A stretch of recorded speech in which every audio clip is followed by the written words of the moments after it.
Ernest, how confident are you in the ability of the Iran deal to contain Iran's nuclear threat?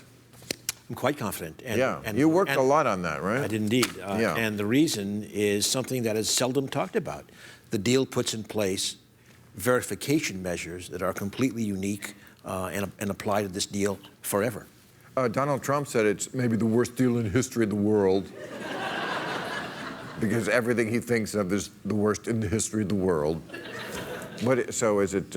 This is another case where perhaps more I love the fact more that information would help. You've got the Secretary of State, Rex Tillerson, saying that so far Iran has been complying with the deal. And on the same day, you got Trump saying, we got to get rid of it. It is amazing the way, like I said in the monologue, they start off with nobody knew, and they come back to, boy, I guess what Obama was doing is actually the best, you know. There's no great answers. There's no great answers out there. Can I add, we see what happens when you don't get in early enough and, let's say, not get North Korea stopped before they have a nuclear weapon. The problem, though, is that with North Korea, you don't have as many players that you were able to put together. The Obama administration put together a great coalition to put pressure on Iran. Right now, we basically only have China.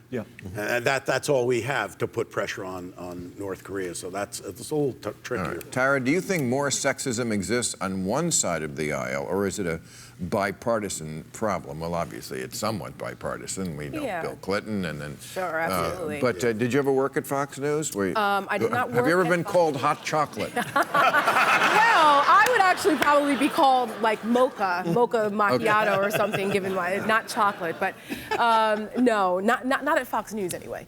But I have appeared there, and I had appeared on Bill O'Reilly's show years past, and I hadn't experienced that, but I do have friends that have been over there, and, you know, there was a very problematic culture, obviously, but I think it also is a reflection of the generation of the people who ran it. You know, when you look at guys that are at that age. The asshole generation? The Mad Men generation. But, I mean, they come from a time where it was okay to slap fucking ageist about this. No, I mean, I think that's the last okay prejudice, right? I didn't, wait a minute. I'm not saying with it was the broad okay. brush. No, I'm not saying it's okay. Oh, yes, you were. No, how am I saying it's okay? I'm saying that it's reflective. But it's reflective. You asked, the question was, I know, but sexism is still alive, and I'm saying that what happened at Fox News is an example of a generation where that was okay. And now when you see the way that the result of it, the generation now is saying, like, that's not okay. We've seen a lot of advances. And so I think you're going to see less and less of this kind of overt sexism.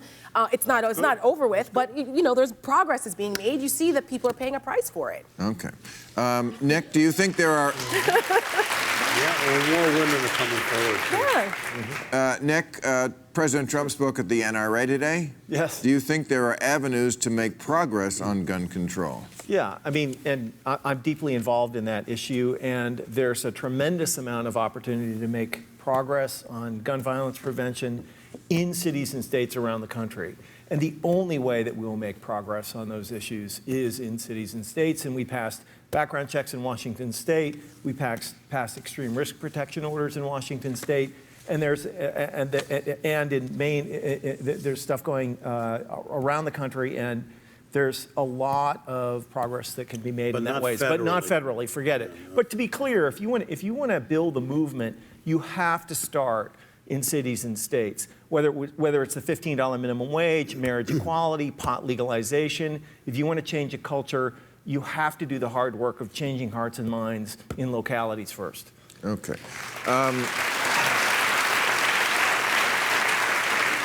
Is it unseemly for former President Barack Obama to earn $400,000 for an upcoming speech to Wall Street? Yes, he's doing 2 speeches, each for $400K, one to Cantor Fitzgerald. God, I wish he had spent a month building houses for poor people with Jimmy Carter. Well, he was a community organizer, right? I guess he figured he paid his dues with that. Personally, as long as he's not running for office again, I don't care how much money he makes. If people want to pay him that, it's a free market value, who cares?